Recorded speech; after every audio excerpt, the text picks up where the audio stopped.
With offense being the focal point to me, as well as the majority of the fan base looking for the most improvement to keep our Super Bowl window open, one of the biggest questions is the decision they make on whether Dallas Goddard returns to the Eagles or not, and how they decide to replace him for the latter of that question. Today, I go over both scenarios in this video.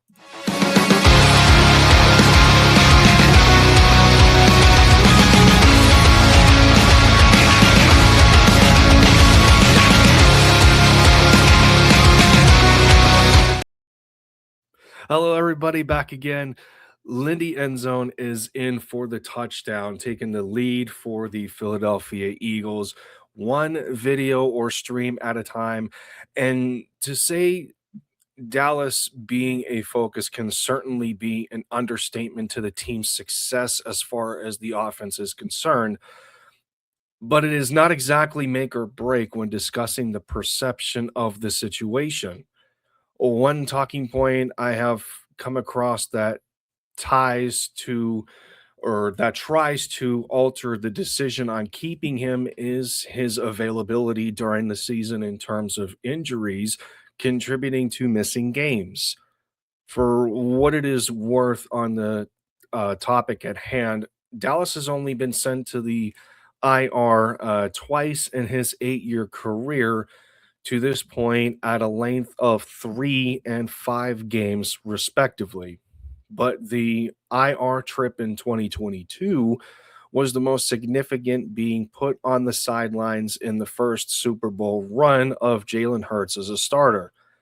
Statistically, 2025 was Dallas's worst year in terms of yards per catch, almost mirroring his rookie year in 2018 and 2023, although he did record a career year in touchdowns. This reflects upon me previously mentioning in another video that the Eagles were number one in red zone efficiency. A lot of that can certainly be put upon the dependability of Goddard as a target, especially in this type of situation.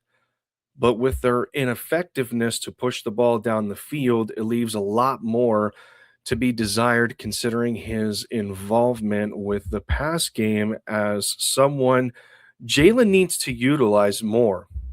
To put into perspective, his best year in terms of yardage comes from 2021, in which players were lacking as far as catching the ball outside of a rookie Devontae Smith. Hurts needed to look to Goddard the most in this season, where he recorded 830 yards receiving.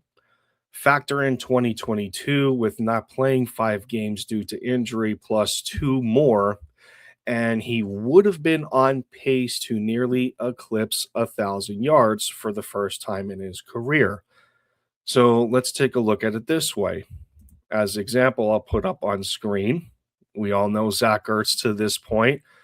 Um, if Zach was able to accomplish this, then I have no reason to believe that Dallas Goddard cannot still do the same if he already came close once.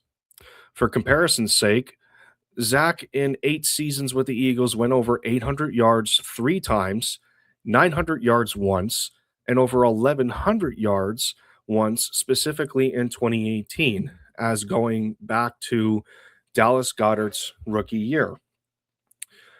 Um, the other side of the coin is one Eagles fans do not really want to talk about in terms of Dallas Goddard leaving, not even mentioning all of the rumors surrounding an AJ Brown trade. Um, Phew. Whether they look to the draft or free agency to fill the void of one of our better tight ends in Eagles history, Grant Calcaterra and Kylan Granson are not the solution going forward in his absence.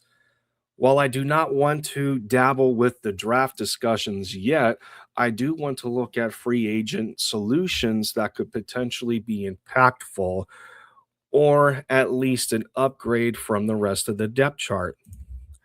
Guys like David Njoku, um, lost my lost his name for a minute, but David Njoku, Noah Fant, Kyle Pitts, which I highly doubt leaving the Falcons, with Kevin Stefanski going there as the head coach.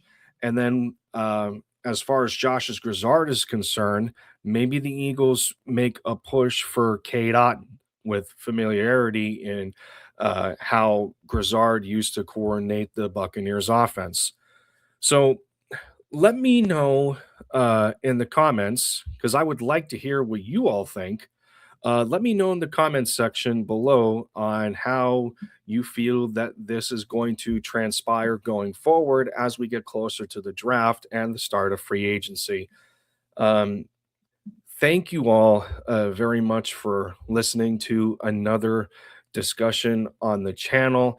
And be sure, since this is also brought to you by the Hardcore Sports Network, there's plenty of other content that you can go across multiple sports, especially hockey, basketball, with the Philadelphia Flyers, the 76ers. Wrestling is a big part of the network as well.